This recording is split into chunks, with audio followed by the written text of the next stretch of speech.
I missed you. I did. I missed you. I don't know. You could not have missed me because of Tommy Pigott. Thank you for taking care of him, being nice the first day and not so much the next day. But thank you, Tommy. Great job. I'm very, very proud and honored that you were standing up here. Thank you. I appreciate it. Thank you, everyone, for being here. Welcome aboard. Daphne smiling. That's a good sign. But she's always smiling. That might be a bad sign. I don't know. We do, of course, have a statement and a few announcements here. And thank you again all for being here. We condemn the heinous murder of 2 staff members from the Israeli embassy in Washington, D.C. last night. Every day we talk about in this room the aftermath of one of the most obscene attacks on Jews in history. The October 7th massacre was a reminder to the world that Jew hatred and murder is the hallmark of terrorists and monsters around the world. The envy feeding this hate is thousands of years old. It is now the 21st century, and it is time for the barbarity to end. While this obscenity happened in Washington, D.C., we have a president and a secretary of state that recognize the importance of saying, enough is enough, and genuinely, never again. There is a reason why we stand in solidarity with Israel. There is a reason why we stand with our partners at the Israeli embassy. And there is a reason why we stand with the Jewish people here in the United States and around the world. Because America has a history of not allowing the monsters among us to destroy life, the future, and everything that matters.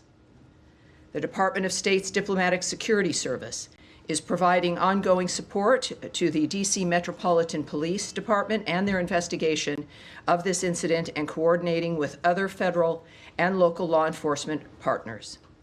As Secretary Marco Rubio has said, make no mistake, we will track down those responsible and bring them to justice. Our prayers go out to their loved ones. Sarah Milgram and Yaren Lashinsky. Sarah Milgram and Yaren Lashinsky. May their memory be a blessing. Now, on Capitol Hill this week, Secretary Rubio went before Congress to share how we are implementing President Trump's vision of an American first foreign policy. He made clear that America is back and that securing our borders, making communities safer, and combating criminal cartels are once again key priorities of our foreign policy. He also explained how the fiscal year 2026 budget request for the Department of State will enable the department to deliver on President Trump's foreign policy agenda that makes America safer, stronger, and more prosperous. The budget request in the State Department's reorganization will ensure our ability to respond to the challenges of the 21st century on behalf of the American people. And now finally, ahead of Memorial Day, which I know we're all looking forward to, I want to recognize and honor the Americans who gave their lives to defend our freedom. Their bravery, service, and sacrifice represent the very best of America. The heroes of this country would have preferred long, enjoyable, quiet lives, but instead they answered the call when we needed them the most. Every day that we simply enjoy is due to the sacrifice of the men and women who died on the field. We will never forget those who've given all to defend our country, our way of life, and the American people. God bless all who have served and are serving our nation. And now, ready for your questions? Daphne, yes, ma'am. Following the shooting last night, are U.S. embassies on any sort of special alert or thinking about any change in posture?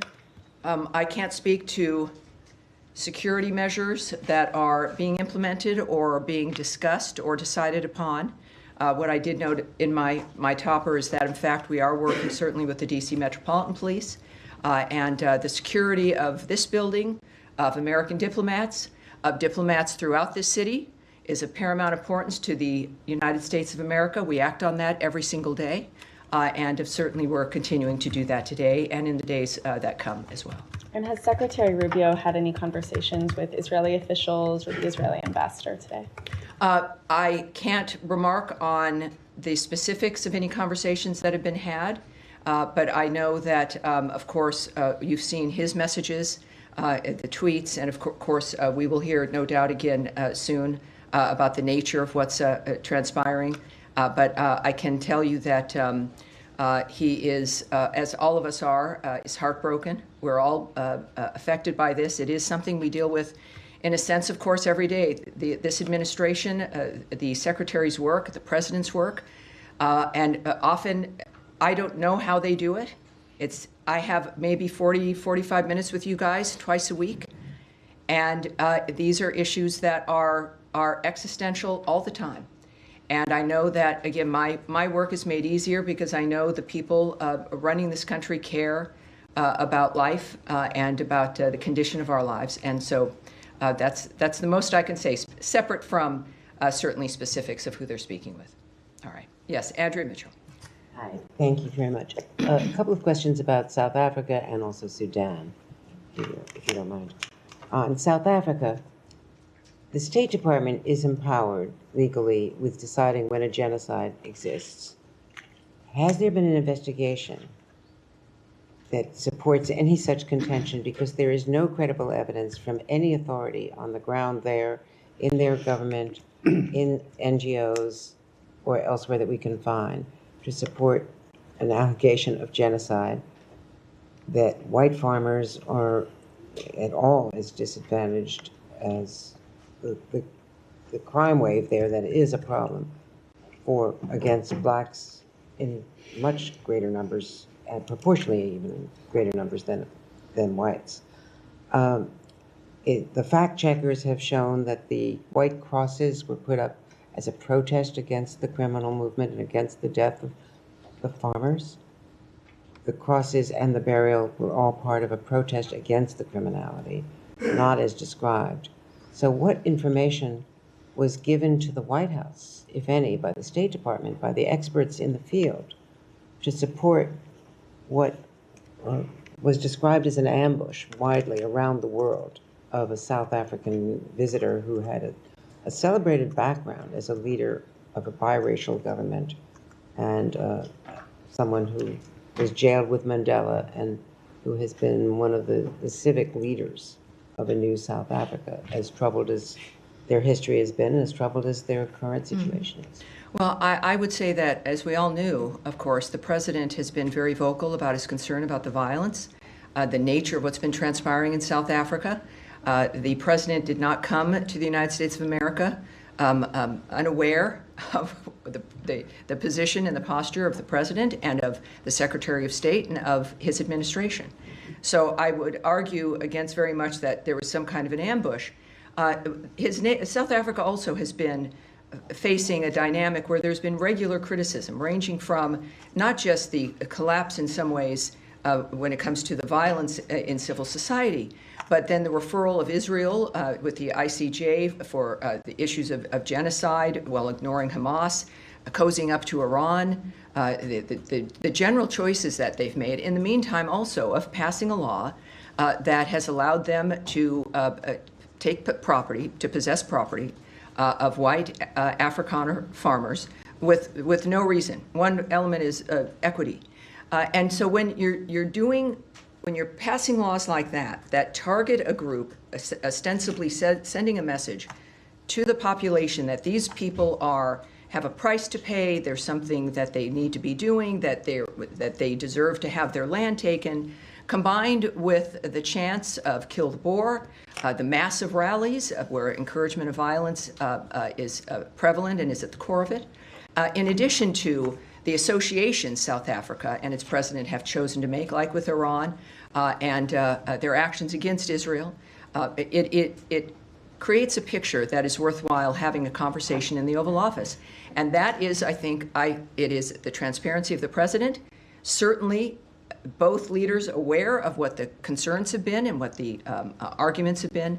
So I don't think President Ramaphosa was somehow surprised or shocked at the fact that we have an honest man who's in the White House who's spoken and continued to speak about violence and the trajectory of South Africa. Well, what I'm just suggesting is that the facts matter with the credibility of the president, and that as it was explained in the Oval Office, and it has been explained elsewhere, that is a minority party, a protest party that is legally permissible, but that the white agricultural minister said in the Oval Office, that's why we joined the coalition, to make sure that they didn't get into the parliament, that they don't have power. They've been, they've been Well, opposed. in And the nature of the weeds of something like that, where that individual, you saw also the larger video of the thousands and thousands of individuals in a stadium framework.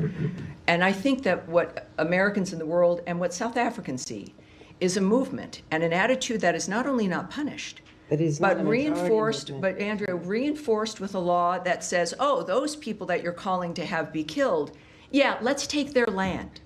Who does that? Who does that in the midst of that environment? And I think that when we think about, I'm not certainly going to get ahead of the president. President Trump is someone that the world knows, says what he thinks and acts on what he thinks. But I think that it was very clear, and he's been clear, as has the secretary, about the problems with South Africa, the nature of the signals that it sends, the quality or lack thereof of life, the fact that we have taken in refugees, very basic standard of looking for asylum. They've met that standard, and it's more than just complaining. It is about acting and finding Well, an now that you element brought that that where up. we can make a difference for those people. Taking of the land, first of all, it's with judicial review when it has happened. It's not. Now, let me it's correct you right there, not- Andrea, and then I'm going to move on. This particular law they tout has not even been implemented yet. That's correct. So it's not about judicial review. The law, if you have a judicial review of a law that says there is no standard, well, then you'll have judicial review of no standard. But they have not taken All right, the land. but this, and it is in part, I would argue, because of the global attention that has been placed on them because of President Donald Trump's attitude, his comments, and bringing attention to that framework in general. That is why that hasn't been acted on. And I will move on. No, but but I think I've been brought clear. up Yes, the Matt, refugee- I excuse me, think you have brought up the probably something to refugees, say. Tammy. Let me just- Yeah. Andrea, you've had 4 questions. I've answered them. You've asked in depth. We are going to move on. Yes, sir. I'm sure others might have the same sort of question. Thanks. Yes, sir. Thanks, Tammy.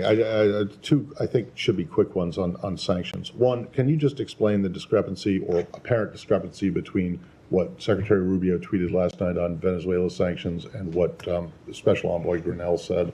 The Secretary saying that the Chevron waiver would not be extended, and Special Envoy Grinnell saying it would be. And then just secondly, on Sudan, Syria sanctions.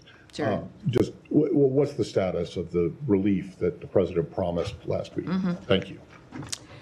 Well, I can tell you that the secretary he put up a tweet making it clear where we stand on Chevron, which is a license which is due to expire in May. And what I will speak to is not what others have said, but certainly the people who are in charge of the nature of what we're doing, and that is Secretary Rubio, making it clear that that license is going to expire. And so that's what I take my lead from is his remarks in that regard. So there's no confusion. I think many people on every issue can have a lot of opinions, but I think clearly who we look to are the people who have the power to have the impact and who make the decision. And of course, this is at the direction of President Trump as well. About Syria. Yes, it was a very exciting moment. I was in Riyadh and in the building when President Trump announced that he was lifting the sanctions on Syria. That is something that we've discussed, and many people have wondered when that would occur. And clearly, the president decided now was the time. And I do know that, of course, there's a team of people who immediately started working on that, who are working on it now. There is, of course, it's worth noting that the president has some powers in the nature of what can get done, but sanctions are administered through different departments in this country. So his was a message, and certainly the order to reverse our dynamic, to remove the sanctions, which involves departments like the Treasury Department. So it is a process that will take some time, but as we know with the Trump administration, that they've sped up the train a bit. And they understand the importance of getting things done quickly, and that is the intention of getting things done quickly as they take the order from the president from that afternoon. And we're working on it. It's been a week. But I do think, because of not just the urgency, but they understand the urgency, but of the recognition of this administration, the government as a whole, of how the president works, that things have to happen and should happen as quickly as possible. So all I can say is, without a specific date, is it will be done quickly, and certainly more quickly than we're used to. Thanks. All right. Yes, ma'am. Can we go to Gaza? Sure. Secretary Rubio said in one of his hearings on the Hill that he had met with the World Food Programme in Rome. I just want to get clarity on whether this means that the current U.S. policy is for the UN's leading food organization is like that they will remain the main food provider for Gaza, hence his meeting with them, or whether that... You're reading an awful lot into a meeting. It would be good to that get you've heard more about. detail on it. Sure. Given there's a lot of reporting on heated conversations between humanitarian aid organizations, discussion over this new Gaza Humanitarian Foundation, and I've got one more after that. Sure. Well, Secretary Rubio visited with Cindy McCain, who leads that program. And he doesn't visit personally to shut something down. It was, from what I know, a very good meeting. I cannot share the details with you, as you might imagine. But I think that regularly we should view the nature, and certainly after the rhetoric the Secretary's used and the actions that the State Department has implemented when it comes to our continuing commitment to life-saving aid around the world, and certainly food aid, is that I would have expected, since her office is in our embassy at the Holy See, that is a meeting that should have taken place and did take place. And I'm looking forward to the nature of that kind of a conversation and what can come from it.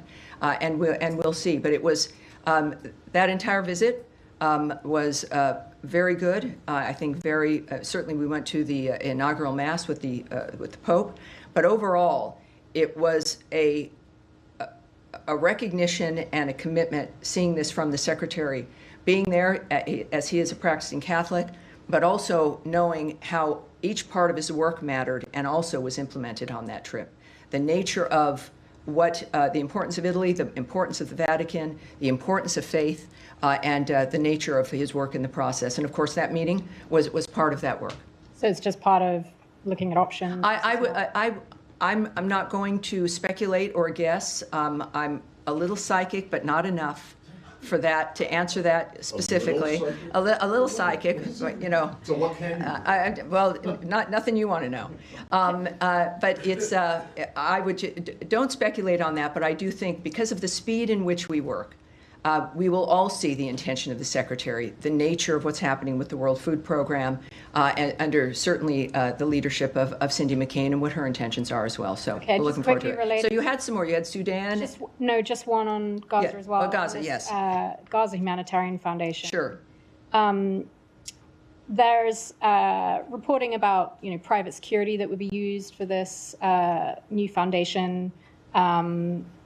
I just want to understand if this administration is okay with private security personnel for a foundation like that, presumably of which they'll be armed, going into Gaza, and presumably some of the personnel for that private security would be American citizens. Just want to understand what the watch out when you stance use is the on- word presumably.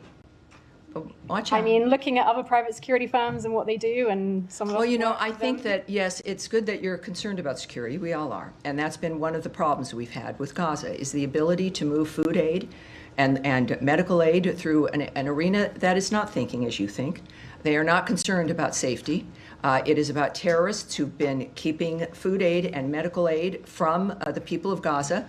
And that has impacted our ability to move all that aid, the aid that we've wanted to move through, that we would do only when it was safe to do so. So our concern has been constantly about safety and what we could achieve in that environment. That's the point of ceasefires, is to have safety.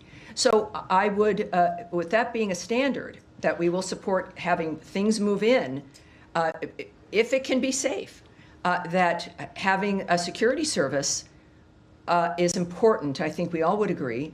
I won't get into the details of how it's being managed, but because that's the Gaza Humanitarian Foundation, which is private and operates on its own.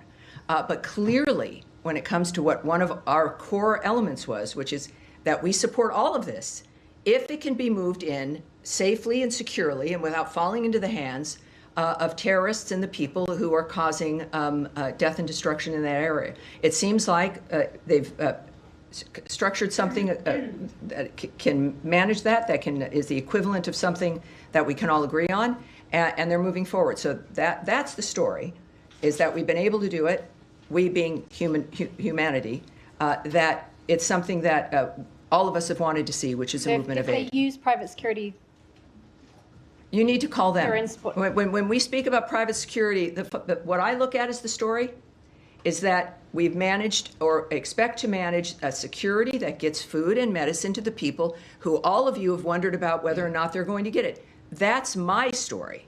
And that's the story of humanity and the people of the Gaza Strip. Yes, sir. On Iran, Mr. Witkoff is meeting with Mr. Arakchi tomorrow in Rome. Both sides have been stressing on respective positions in the past few days regarding enrichment. Do you see a chance to have a path forward towards compromise or not? And if I may, a second question. Can I answer that one so that we can, and then I won't lose you, don't worry. Thank you. It's like we're on a slide, you're hanging on. Yes, what I can say is that we've made it clear on every project we're working on, certainly including Russia and Ukraine, that our involvement is really because we feel we can make a difference, and that's why we do it. This additional meeting, certainly the fifth round of the nuclear talks, would not be happening if we didn't think that there was potential for it. And so I would say that clearly we believe that we are going to succeed. We've also been very clear on some basic things, like they're not going to have a nuclear weapon. They've been very clear, most of our leaders have been, who have spoken on it, that this is about no enrichment, and the Iranians are at that table. So they also understand what our position is, and they continue to go. So we feel something's good enough for us to continue this work. Second Yes, sir. question. Secretary Rubio this week at the Senate Foreign Relations Committee said that the past four meetings have been focused on enrichment only. So other issues like the Iran's support for the proxies, which is like a concern for the regional countries, are those issues going to be discussed later on, or are they going to be part of another round of discussions?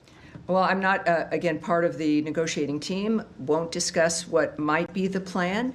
But just like an issue of needing a ceasefire before you discuss what the land is going to look like and what the nations are going to be doing after the fact, there's points that you have to get to before you discuss elements that might not even be a factor if you can't get to the bright line that allows us to move forward. And that bright line has been enrichment, certainly not getting a nuclear bomb.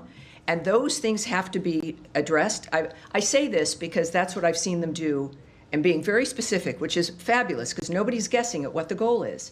But of course, considering the generational issues involved, this is, and the president has said this about everything he's worked on, with the generational issues involved, that these cannot be solutions that last 6 months or are able to be broken in 18 months, or in 3 years, your 15-year-old is suddenly pulled into a war because now they're 18. That these have got to be enduring, fundamentally changing arrangements that only Donald Trump can bring because of the nature of his attitude, his vision, and because of the support of the American people understanding that this was a factor. So I would say, well, I'm not going to go on from that. I think that'll be it. Yes, but yes, go ahead. Hi there. The U.S. sent some migrants to Djibouti, and I'm wondering, are you in negotiations with Djibouti to accept these people, or are you still trying to get them to South Sudan, who say they won't take third country nationals? What's the State Department's role in this? Well, we know that, of course, the Secretary's been very open about the fact that we are negotiating with a number of countries to facilitate the deportation of people who are here in this country illegally. I can say also, as the Secretary has noted, that we remain unwavering in our commitment to end illegal and mass migration and bolster America's border security. I won't discuss the diplomatic conversations, which clearly is part of this framework, with specific countries here. I would also point you to Caroline Leavitt's remarks the hour before my briefing here, where she noted a court order required the flight to go to Djibouti. And I know the White House has more details on the framework involving that. So we're currently just in the sense of handling this in an immigration posture. Certainly, it is a reflection of our continued attitude and position, and I don't think that this situation is certainly in the courts, which I can't remark on, but we're familiar with having to make our arguments in a variety of arenas, and this is one of those times. And but I know Caroline had more specifics. In South Sudan, there was a dispute before with them for not taking somebody, and you guys stopped issuing visas. Has Right. that been resolved? Yeah, the visa situation remains the same. Yes, we reacted in that regard because they had confirmed that this one particular person was a citizen, prepared to take him back, and then that did not happen at the last moment. And so our response was, when you're having a diplomatic negotiation with a country, you're going to respond to certain situations. We can say that in the midst of that, in the aftermath, our posture on visas and all of that has not changed. And we've noted, of course, regularly that we monitor their behavior, their attitudes, which of course continues to matter to us. But we also are currently accepting certain diplomatic and official visa applications if eligibility is determined in that regard. And we do that, as always, on a case-by-case basis. So at this point, I have nothing more to report on that, except that it is still in place. Yes? Just as a quick follow-up on Iran, two Iranian sources told my colleague Fred Pleiken, who's currently in Tehran, that they are concerned about the sincerity of the United States heading into this next round of nuclear talks, and they think Trump is steering the conversation towards deadlock. Obviously, the administration has said that they want an Iran nuclear deal, but is there anything you can shed light on in terms of the dialogue between the two sides that might be causing unnamed Iranian sources to tell us this? Unnamed Iranian sources? No, it's not. That doesn't interest me. It's gossip at that rate. Certainly when we have, and we've said repeatedly, to not discuss this in the media because it makes things harder. Everybody has an interest in all of our negotiations doing well. Some people don't have an interest in that. And that's where you get unnamed sources from, I don't know if there's an Iranian National Enquirer, maybe there is, but that's not something that I'm going to take seriously. What is the story and what matters is that everyone is at the table in Rome. And what is the intention of Steve Witkoff going into the talks? Well, it's very clear what I've also just said a little earlier, and we've said in multiple briefings. The goal is to end the inability for them to have a nuclear weapon, to change and end the enrichment of their nuclear program and the intentions of that nuclear program. So it's a significant structural change in what Iran thinks it's going to be doing. And that's the negotiations. I think they've been very clear about what the intentions are. And just one follow-up on a different topic, but this is just coming out now from Not another one. Homeland Security. No, don't Not worry. another one. Not like last time. Okay, good. But Homeland Security Secretary Kristi Noem says that DHS is now terminating Harvard's ability to allow any foreign students to enroll in the university, saying in a statement that the administration is holding Harvard accountable for fostering violence, anti-Semitism, and coordinating with the Chinese Communist Party. This is obviously a program that isn't run out of the State Department, but some of these J-1 visas are issued by the State Department. So can you shed some light on this decision by the administration? We've seen those reports, and we're looking at them, and I can't answer that immediately, but as soon as we might have an answer, I can get it to you. I'm sure that when we get our answer, we'll get it to everybody. But yeah, so I've seen those reports, and I would also refer you, of course, to DHS and to Secretary Noem, who might have more details, more answers for you. Saeed, nice to see you again. I hope it's nice to see you. Thank you. I appreciate it. Okay. Yes, sir. Two quick follow-ups. One on Andrea. Yes. On South Africa, and then one on Gaza. Sure. On South Africa, you said that the president was also influenced by what South Africa has done in terms of referring, its role. Well, I said we all with have been. ICC. We all have been. Yes. Yeah. Well, its role with the package. ICC. Yes. Just to clarify that. So he was, because South Africa referred Israel to the ICC? Well, I did not say for a specific event Right, that I'm just- influenced him. I don't speak, President Trump is a very clear man. No one has to wonder his position. But I think for all of us who've been looking at the condition of South Africa, it's never just one thing, is it? It's a number of things. I'll finish. I know you might not be liking my answer, but I'll finish. Saeed, it is a series of things that point to the intention of an administration or of a regime, and it is usually consistent.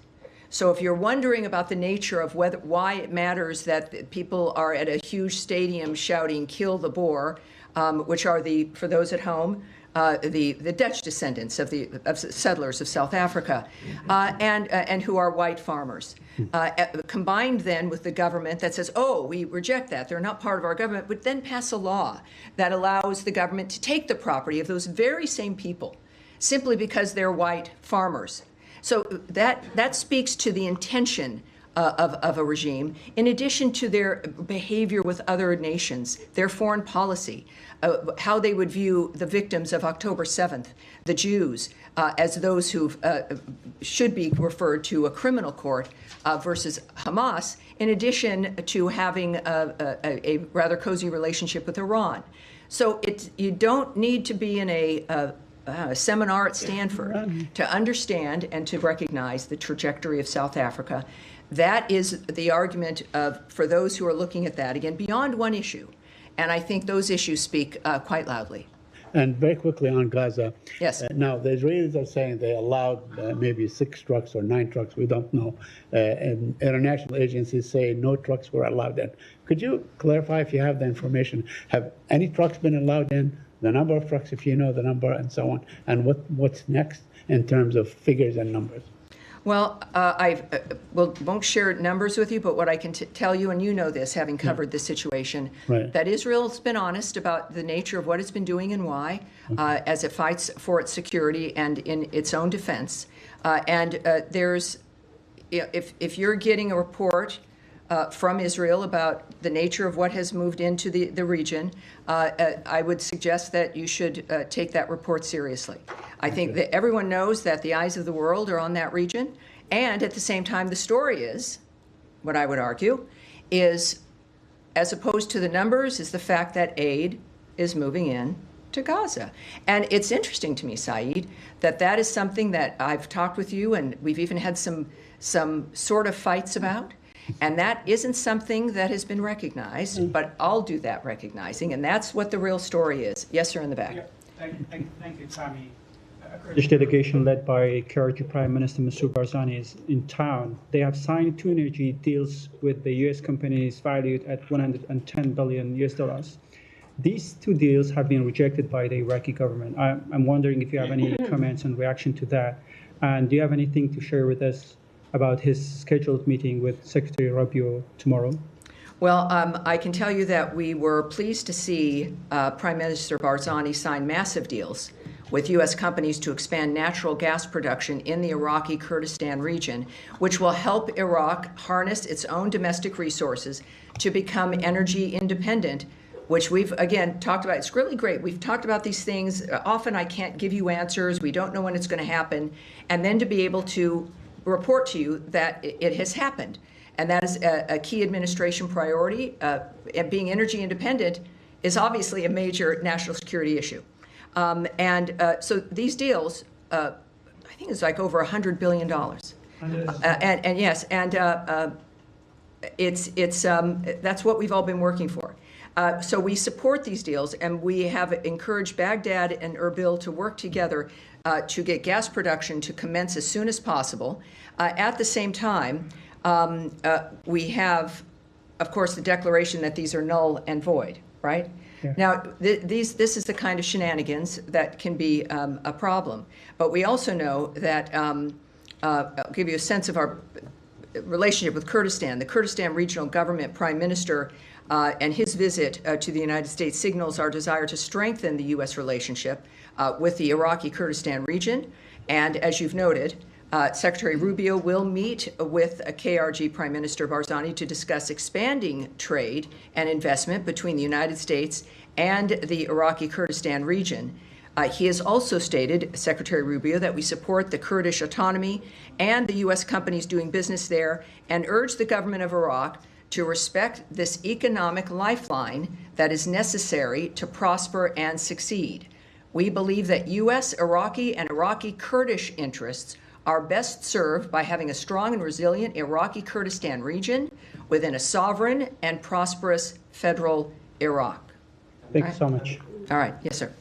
Yes. Issue.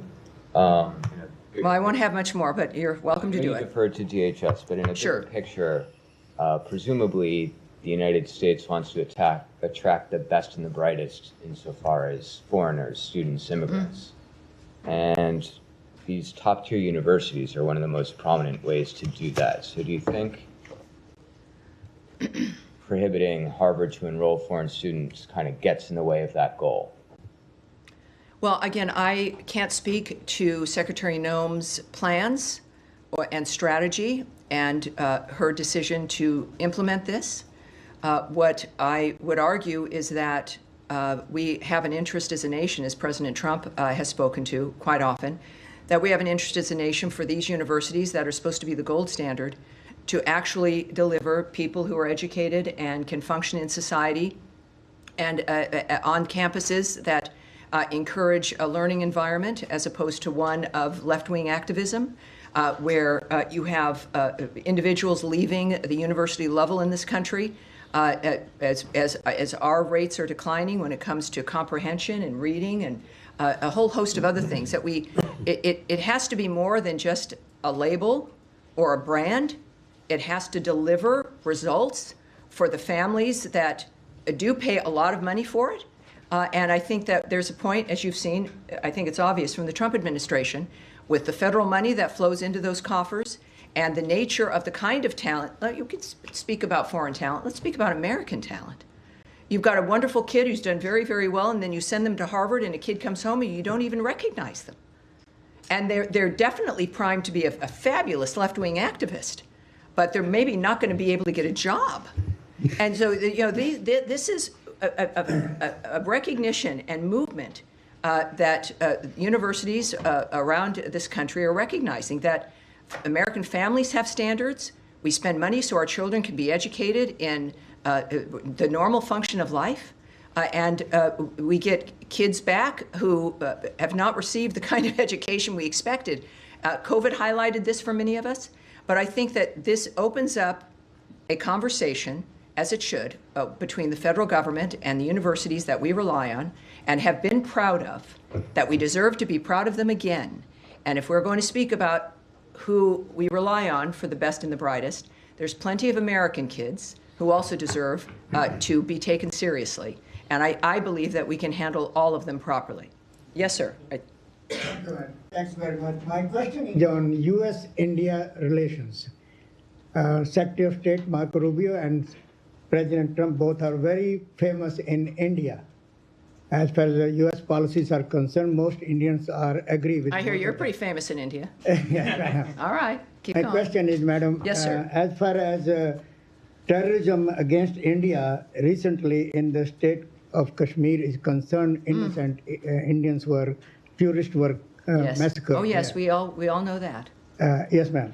My question is that as far as talking with Pakistan is concerned, India's Prime Minister, Mr. Narendra Modi, and also Foreign Minister, Mr. Jaishankar, which both met with the Secretary Rubio and President. What they are saying is that as long as terrorism is continue against India, what they said by Pakistan supporters inside, that they have training centers inside Pakistan. Well, here's what I can say, and this is, and I understand your point, and what has been a generational concern about violence and terrorism in that region, certainly with the troubles between India and Pakistan, is that there is a ceasefire. Obviously, we know that we're very close to a full-scale war erupting.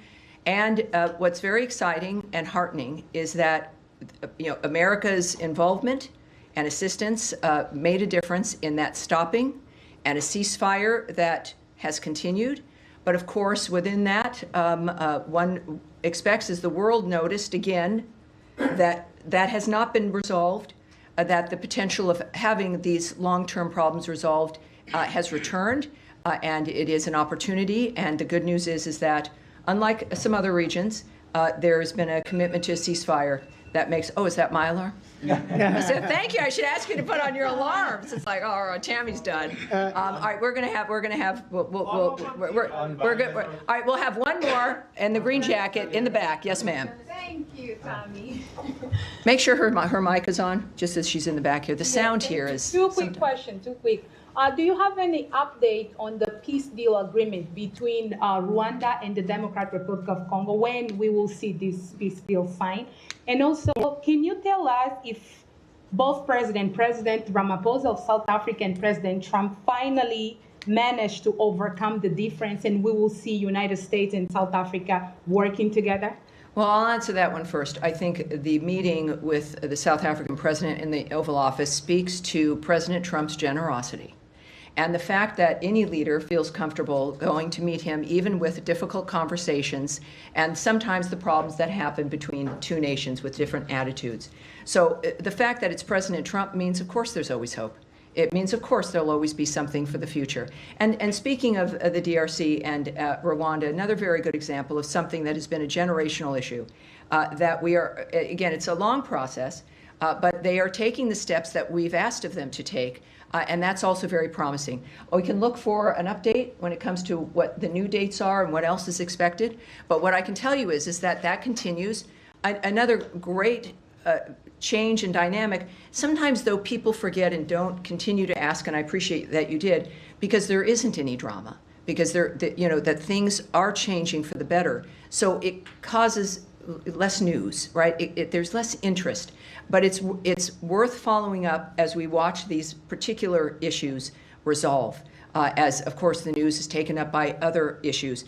But this administration is committed across the board to peace and prosperity, and it seems the world's giving them a lot of chances to act on that. We do one more? One more. Yes, sir. My Italian friend right there. Two more. Yeah. Thank you. Yeah, indeed, one is on about Italy. Actually, the Vatican. So I was there.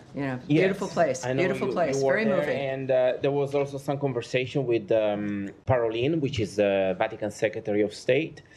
So, are we seeing those conversations because we also have an American Pope that can actually better deal with our president? And how close are we to actually the negotiation at the Vatican? And then I have a second question on Russia. Yes, obviously the condition of the world existed before our new Pope Leo. I'm not a Catholic, but I'm very moved by the nature of that faith, and it was just a beautiful experience to be there. But I can tell you that, of course, the plans and the conversations with the Pope himself and certainly other leaders there was important. It always would be. If you're going to be in Italy for any reason and you're the leader of the free world, the Secretary of State of the free world, you want to meet with these people. This is why they're in their positions, is for that reason. So I think that's it's not because Pope Leo is an American. However, it's pretty terrific, and it's a reminder that your commitment and your faith and it can lead you anywhere. And so we, of course, pray for his success as he moves forward with his duties. And the rest of your question was? I have a question about Russia. I mean, not about Russia. I'm so sorry. Good. About the different approach they were seeing from this administration when it comes to diplomacy. We saw with yesterday with the South African, and then with Zelensky. Well, and I think you're seeing. I would go as this will be the last answer here. Is that we're seeing different envoys, different styles, ambassadors, the Secretary of State, the President on the phone, because you have to do that when you're not simply setting up meetings every 3, 4, or 6 weeks. That you're having meetings to make specific steps and have specific progress and deadlines because you're a business person and you know what's possible, or you know humanity and you know it's possible. When he says we need to have new ideas for Gaza, as an example, he really means that for everything. for how we conduct diplomacy. The secretary, of course, is on board with that. It's natural for him. Traditional diplomacy, going, talking, getting deliverables, making sure the relationship is active and alive. And that is how you bond, you make friends, and your relationships with other countries are better. So the secretary operates in that fashion. But yes, there's a huge difference in that we are on, well, certainly we have now, 3.5 years? You have people who want to make a difference. It's not just having fun in an office. It's changing people's lives for an endurable period of time so that we, our generation, I'm seeing some younger people in this room, of course, always, but for our generation, my generation, that we can think we did everything we could and have had some success in making things better. That's the Trump administration. That will be its legacy, and it's an honor to be here. And thank you all very much. I appreciate it. I'll see you on what is today? I'll see you on Tuesday. You know, the trip. It's like, oh my gosh. I thought I was waking up in a hotel today, but I wasn't. Thank you. Thank you, guys. Thank you. Great to see you. Appreciate it. Oh, here comes Matt Lee.